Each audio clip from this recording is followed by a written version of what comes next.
이번 코너는 본 방송에서는 절대 알려주지 않는 이야기, MBC 프로그램의 비하인드를 확인할 수 있는 본방 외전 시간입니다. 오늘은 VR 휴먼 다큐멘터리 너를 만났다 시즌2를 연출한 김종욱 PD 자리했습니다. 안녕하세요. 네, 반갑습니다. 안녕하세요. 자, 그럼 지금부터 VR 휴먼 다큐멘터리 너를 만났다 시즌2를 주목해봅니다. 준비되는 것 같으세요? 네. 지난해 가상현실을 통해 세상을 떠난 딸과 엄마의 만남을 보여주며 안방극장에 큰 감동을 전한 VR 휴먼 다큐멘터리 너를 만났다. 약 1년 만에 돌아온 시즌2에서는 기술이 사람의 마음과 생각을 움직일 수 있을지 다시 한번 도전에 나섰는데요. 첫 번째 이야기 로망스에서는 4년 전 병으로 세상을 떠난 아내를 가상의 공간으로 구현된 익숙한 공간에서 다시 만난 한 남자의 이야기를 그려냈습니다. 지혜야, 오빠 준비됐다. 보자 이제.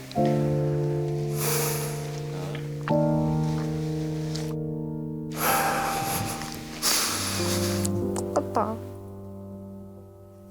오빠, 잘 있었어? 살 빠졌네. 아, 조금 빠졌어. 어떡해, 우리 오빠.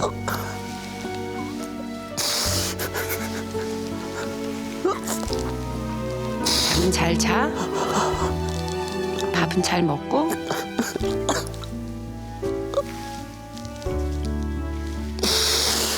잘 먹어. 잘 자고. 이제 안 아픈 것 같아서 보기가 너무 좋다. 사랑해줘서 고마워. 이어진 두 번째 이야기, 용균이를 만났다에서는 2018년 태안화력발전소에서 안타까운 사고로 숨진 고 김용균 씨의 시간과 공간을 직접 체험하며 그의 삶에 공감해 보려는 시도를 담았는데요. 체험자가 가상 공간 속 김용균을 만나러 들어왔습니다.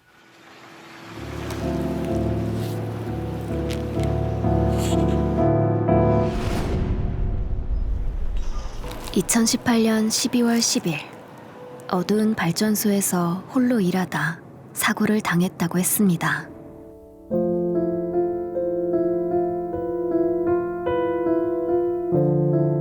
(2019년) 한 해 동안 산업재해로 인한 사망자는 2,020명, 하루 평균 5.53명이 죽어가고 있다. VR 휴먼 다큐멘터리 너를 만났다 시즌2는 두 편의 이야기를 통해 사람과 기술 사이의 따뜻한 결합을 보여주며 운명을 뛰어넘는 감동과 의미를 전했습니다. 1년 전 7살의 나이로 세상을 떠난 나연이와 엄마의 이야기로 많은 이들의 가슴에 깊은 울림을 남겼던 너를 만났다. 작년 12월에는 아시아 태평양 방송 연맹상 TV 다큐멘터리 부문에서 과학과 사람 이야기의 완벽한 조합이라는 심사평을 받으면서 대상을 수상하는 쾌거를 이루기도 했습니다. 김종욱 PD는 이런 반향을 예상하셨나요? 일단 이 시리즈를 시작할 때 뭐가 가능할지도 예상을 못했었는데 방송 이후에 조금씩 많은 분들이 호응을 해주셨고, 예, 그 수상은 저희 제작진 굉장히 기쁘게 받아들이고 있습니다. 네. 네, 다시 한번 정말 축하드립니다. 자, 그런가 하면 너를 만났다는 한층 진보된 기술과 그리움을 담은 시즌2를 통해서 다시 한번 감동을 선사했는데요. 클립 영상이 조회수 100만 회를 기록했고요. 1편은 본방송 이후에 실시간 검색어 1위에 오르는 등 뜨거운 호응을 얻어냈습니다. 위원들은 너를 만났다 시즌2 어떻게 보셨습니까?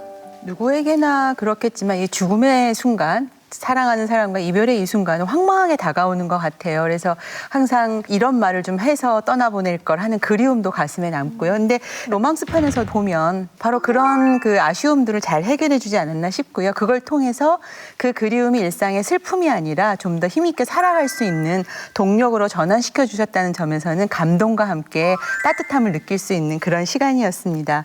이게 이제 어떤 기술을 먼저 앞세우기 이전에 인간의 이야기를 충분히 보여주면서 이야기를 풀어나갔던 것이 이제 시청자들에게도 굉장히 호소력을 지녔던 그런 이야기가 된 것 같고요.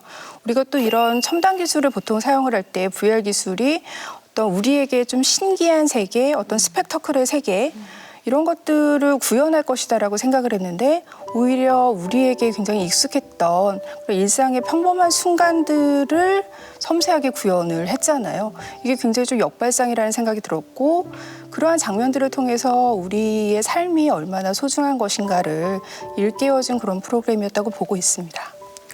저는 그 김정수 씨의 말 한마디 한마디가 정말 너무 가슴에 와닿아가지고 특히나 이제 로망스 편 방송 말미에 아내분께서 이제 그만 가겠다라고 했을 때 오빠.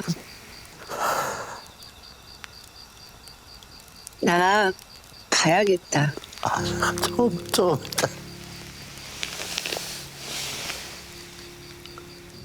오빠.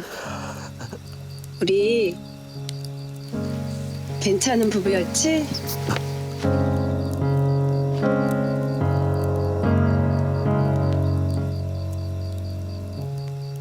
붙잡는 그 말 한마디가 와 저는 눈물이 너무 터졌고요. 근데 이제 처음에 걱정했던 건 아무리 뭐 기술이 뛰어나다 하더라도 그 몰입이 될까라는 조금 걱정이 계속 되는 거예요. 약간 봤을 때 실제 모습과 정말 유사하지만 그렇다고 정말 실제하는 그런 상황은 아니기 때문에 근데 이제 인터뷰를 통해서 처음엔 긴가민가 했는데 자세히 보니까 닮았고 거기에 집중할 수 있었다라는 김정수 씨 말 듣고서 좀 안도감까지 들었고요. 슬프지 않은데 계속 눈물이 나네. 뭔가 못할 만 다 한 것 같아서 그냥 기분이 좋아. 지금 남아있는 그 가족이 정말 행복했으면 좋겠다라는 마음까지 갖게 됐습니다. 근데 두 번째 용균이를 만났다 편은 굉장히 결이 달랐던 것 같아요. 사고를 통해서 갑작스럽게 이별을 했죠. 그래서 이 순간이 우리 모두가 그를 떠나보내는 정말 마지막 인사의 시간처럼 느껴져서 굉장히 좀 더 감동이 남달랐고요. 사회적 의미까지 잘 살려내면서 다큐멘터리의 어떤 지평을 조금 더 새롭게 하지 않았나 하는 생각을 하면서 봤습니다. 김종욱 PD는 이런 감상평이 나온 것에 대해서 어떻게 생각하시나요?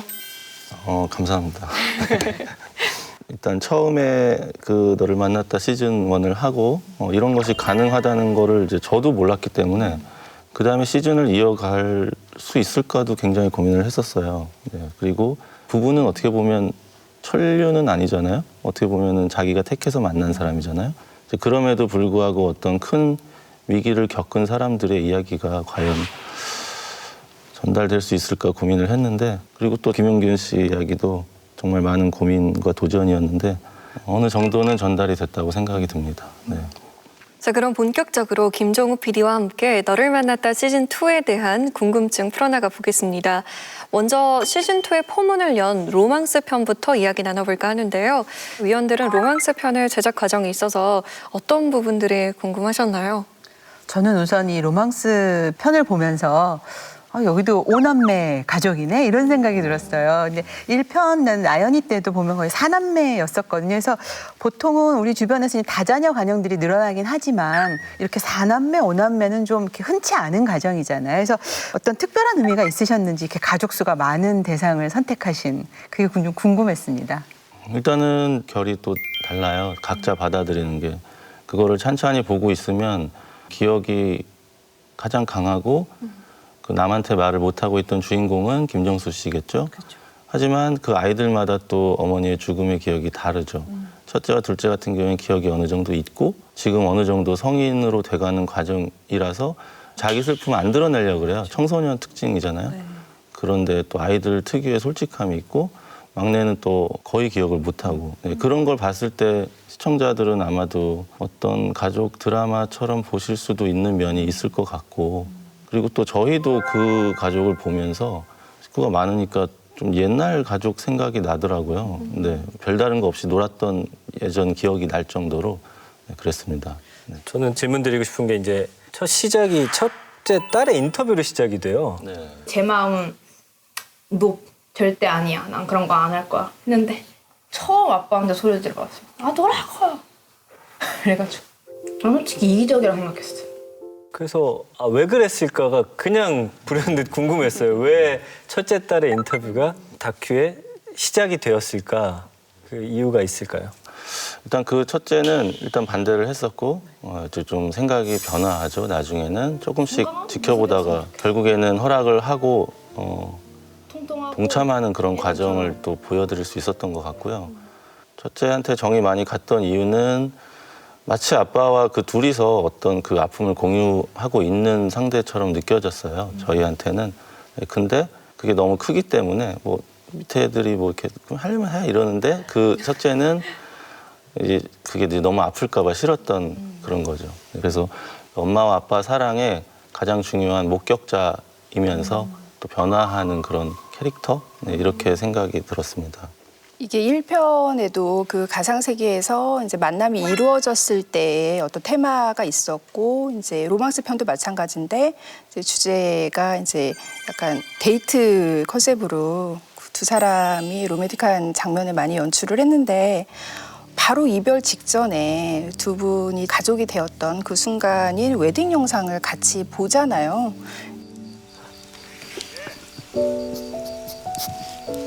신부님 어떠세요?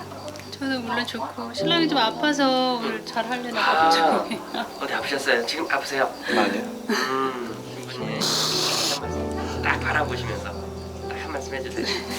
그래서 이 웨딩 영상을 이제 피디님께 넣고자 하셨던 어떤 나름의 의도가 있으셨는지 그것도 알고 싶습니다.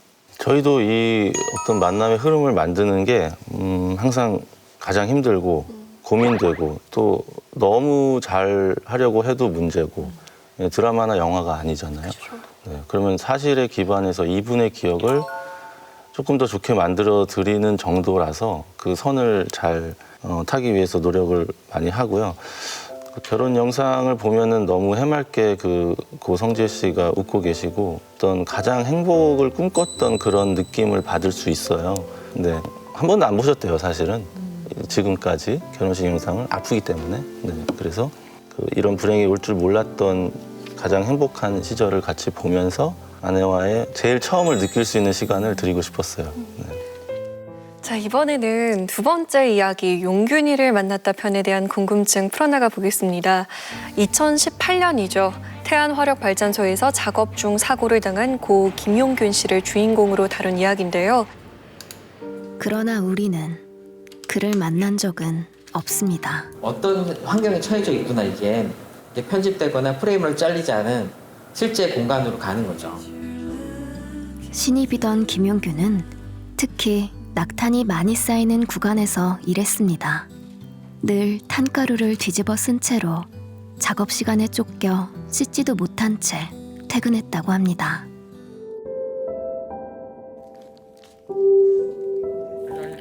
타인의 시간과 공간 속으로 들어간다면 우리는 그 사람을 이해할 수 있을까요?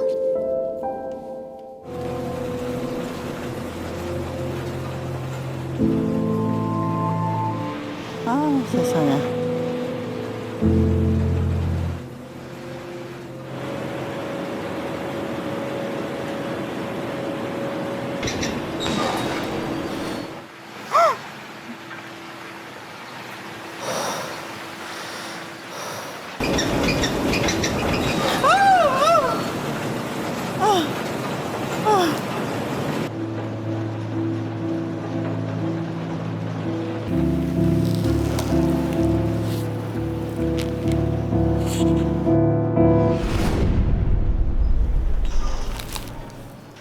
가상현실로 구현된 고 김용균 씨의 시공간 체험을 통해서 그의 이야기에 공감해보는 VR 저널리즘에 도전했습니다.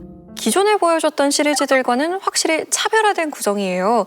기획하게 된 계기가 궁금합니다. 그 VR이라는 거를 계속 알게 되면서 이런 세계가 있다는 거를 또 봤어요. VR 저널리즘이란 게 있다. 지난번 그 나연이 편을 포함해서 너를 만났다는 단 한 번만 체험하는 걸로 끝났거든요. 그래서 많은 노력이 들어가지만 가족이 단 한 번 체험하고 끝나지만 이 VR 체험물은 사실 체험물이 계속될 수 있어요. 그래서 제가 계획한 것은 VR 체험물을 만들어서 일반 시민들이 볼 수 있도록 하자. 다른 사람의 어떤 시간, 공간, 다른 사람의 경험을 체험함으로써 공감을 확대하는 게 핵심적인 부분이라고 생각이 돼요. 가을쯤에 정확하게 더 업그레이드된 부분들을 만들어서 어떤 부스를 만들거나 뭐 어디 찾아가서 이렇게 상영을 할 수도 있겠죠. 그걸 만드는 과정을 먼저 보여드린 어떻게 보면 메이킹 다큐멘터리라고 할 수도 있어요. 자, 그럼 위원들의 궁금증을 한번 받아볼까요? 어떤 점들이 궁금하셨나요, 보면서? 전 특히나 이제 고 김용균 씨랑 같은 청년 세대들의 소감이 되게 와닿았어요. 권용태 씨라는 분이 이제 맨 처음에 체험 소감을 남겼는데 사실 오늘 촬영하기 전에는 막을 수 있는 사고였지 않을까 하면서 좀 화가 났었거든요, 원래는. 근데 오늘 이렇게 체험을 하고 나니까 김용균 씨의 갤러리랑 이제 노래방에서 노래 부르는 모습을 보는데 내가 더 싫어지게 될까 봐 그냥 저희랑 똑같은 그냥 청년인 거예요. 그래서 그거를 보고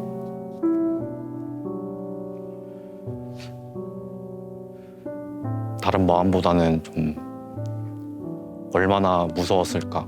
좀 울먹울먹하는 그런 소감을 남겼는데 어떤 사회적인 그 모순에 대해서도 분노를 하게 만들어야 되고 이런 체험이 결국에는 또 그 분노로 그치는 것이 아니라 한 인간에 대해 이해에 또 도달을 해야 되는 거잖아요. 그래서 PD님께서도 혹시 그러한 점을 의도를 하셨고 그런 게 주요했다라고 생각을 하시는지 좀 알고 싶습니다. 네, 정확히 이제 그 작업 환경으로 대표되는 어떤 불합리한 부분들 이제 이게 정확히 표현돼야 되는 게 한 축이고 두 번째 축은 지금 말씀하신 것처럼 그 한 사람이라는 거. 저는 사실은 뭐 개인적으로는 어떤 뉴스는 사실 이제 클릭만 하면은 다 볼 수 있다고 생각해요.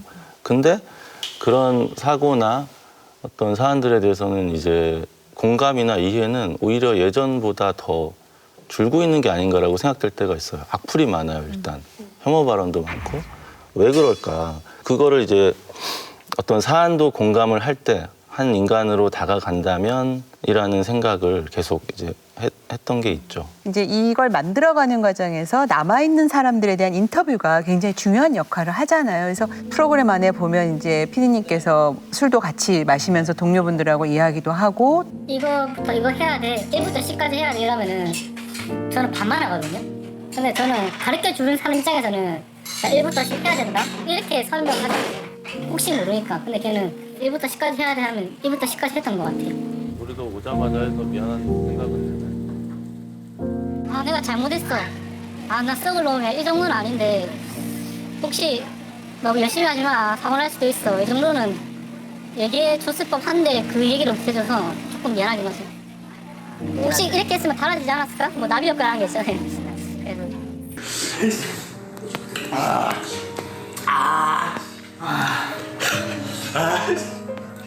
여기도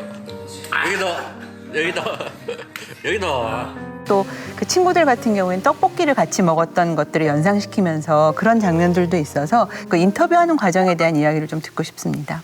천천히 이제 조금씩 했고요. 네, 그래도 조금 시간이 있기 때문에 인터뷰가 안 되던 분들도 이렇게 여러 번 연락을 해서 할 수 있고 이런 기회를 가질 수 있어서 좋았던 것 같아요. 김용균 씨에 대한 말을 했을 때 가끔 이제 어떤 분노도 보여주시고 또 안타까움도 보여주시고 그리고 시간이 지났기 때문에 약간 뭐 이제는 뭐 냉소적인 듯이 보이지만 얘기를 하다 보면 또 마음속에 각자의 미안함이 있는 그런 것들을 많이 발견을 했거든요.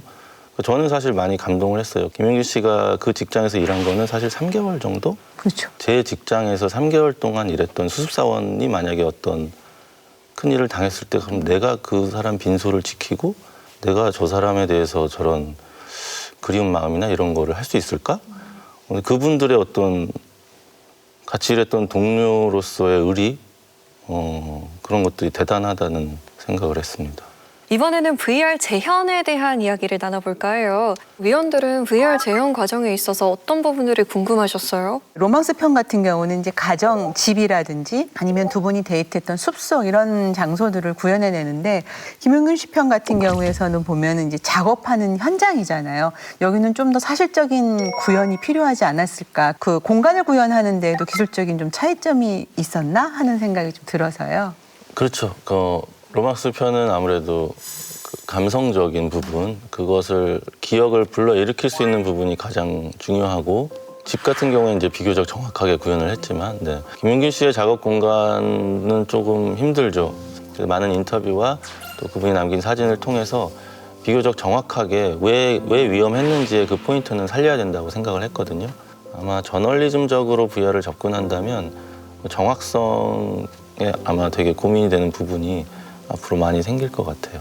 저는 또 이제 모닥불 장면이 오빠, 오빠도 이것 좀 해봐. 그래서 같이 이제 숨을 불어 넣잖아요. 이 VR이란 기술이 이제 똑같이 재현을 할 수는 없지만 그래도 우리가 인간적인 부분이라고 느끼는 것에 어떤 정수가 그런 온기라든지 생기, 숨결 이런 거에 있다면 그런 어떤 궁극적인 지향점을 보여주는 장면이 아닌가 싶어서 그 모닥불 씬이 좀 인상적이었는데 또 어떤 그 의도를 가지고 연출을 하셨는지 그 부분도 말씀해 주시면 좋을 것 같습니다. 조용한 자연 속에서 아내와 혼자 있는 시간을 드리고 싶었던 것 같고 특히 이제 불이 있으면 대화가 있잖아요. 그게 약간 독백인지 아닌지 알 수 없는 서로 조곤조곤하게 그냥 세상에 둘만 남아서 얘기를 하는 듯한 그런 시간을 꼭 드리고 싶어서 연출을 했던 것 같고 뭔가 이렇게 같이 하면 사실 사실성이 좀 확 높아지는 면은 있어요. 그래서 뭐 불던가 뭔가를 공을 주고 받든가 하면은 조금 더 이게 현실처럼 느껴지는 면이 있어서 뭐 그런 걸 좀 차용한 면도 있습니다. 저는 이제 로망스 편에서 김정수 씨가 허공에 이제 손 올리고서 VR 속 성재 씨하고 이제 겹쳐지면서 춤추는 장면이 좀 인상적이었어요. 그럼에도 불구하고 손이 완전히 맞닿지는 않고 조금의 그 차이는 있더라고요. 이거 구현하시는데 어려움이 어느 정도 있었는지 여쭤보고 싶어요. 그 상호작용은 굉장히 핵심적인 부분이고요. 그 사람이 나와 같이 있다는 걸 느낄 수 있는 그걸 생각하게 되기까지도 굉장히 오래 걸렸어요. 어떻게라도 만져보고 싶은 게 사실 어떤 사랑의 느낌인데 그걸 어떻게 구현할까. 사실 800회를 매일 해주셨기 때문에 처음에 800회를 제가 막 고집을 했어요. 누워서 이렇게 800회를 하고 하늘을 쳐다보는 장면을 이렇게 계속 상상을 했었는데 800회 해주고 있어 지금. 그럼 합성을 해야죠. 과연 800에는 가능할까? 근데 이게 약간 좀 그건 도저히 안 된다. 여러 가지 문제 때문에 어떻게 뭐 손을 잡고 뭘 할까? 뭘 제일 아름답게 보여드릴 수 있을까라고 생각했을 때 많은 회의 끝에 사실 춤이라는 게 떠올랐고 이제 손이 이렇게 트래킹을 할 수 있어서 이제 그 가상으로 만들어진 아내의 손이 이분의 손을 이렇게 따라올 수는 있죠. 어떤 아름다운 한 장면을 꼭 보여드리고 싶었고 그 장면은 제가 봐도 좀 아름다웠던 것 같아요. 사실은 김정수 씨가 몇 번이고 이제 안 아파? 뭐 괜찮아? 물어볼 때 정말 너무 안타까웠던 게 야 진짜 한마디만 대답을 해주면 좋겠다. 이제 안 아파?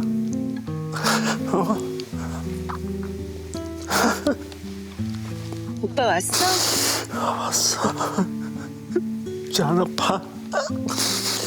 그 한마디 정도 대답해 줄 정도의 어떤 그 기술적인 부분이 아직도 좀 불가능한 건가요? 어려운 것 같아요. 네. 그 AI라는 건 어떤 인격이거든요. 근데 이제 저희는 사실 이게 인격까지는 아니고 이분의 체험이다라고 이렇게 그냥 인정하고 가는 거죠. 어떻게 보면 한계를. 어떤 면에서 가능할 수도 있겠다는 생각도 들지만 아직까지는 그분이 이렇게 실제로 입모양까지 해가지고 말하기엔 좀 어려움이 있고 제가 지금 생각해 보니까 그 어긋나는 대화가 그냥 저희 프로그램 같아요.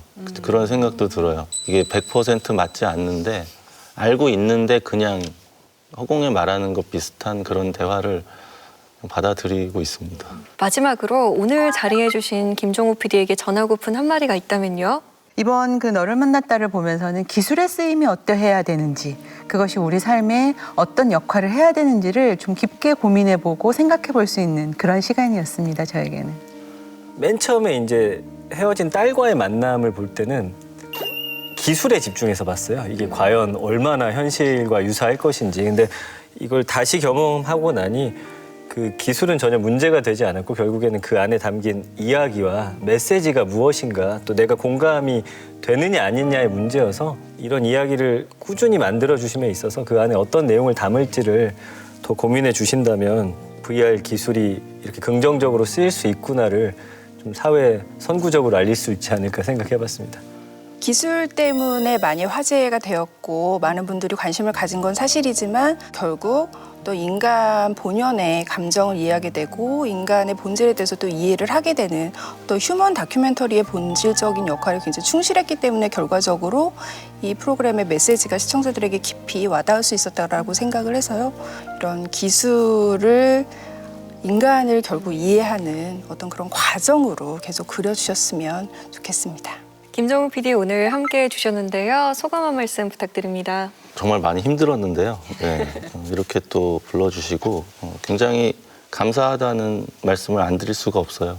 봐주시고 또 이렇게 여러 가지 말씀을 해주시는 게 저를 포함해서 제작진들에게 너무나 감사하고 앞으로도 어떤 아름다움과 어떤 사람의 이야기를 할 수 있을지를 계속 고민하고 PD로서 살겠습니다. 네, 감사드립니다. 사랑하는 이를 잃은 사람들의 마음을 가상현실 기술로 따뜻하게 위로한 너를 만났다.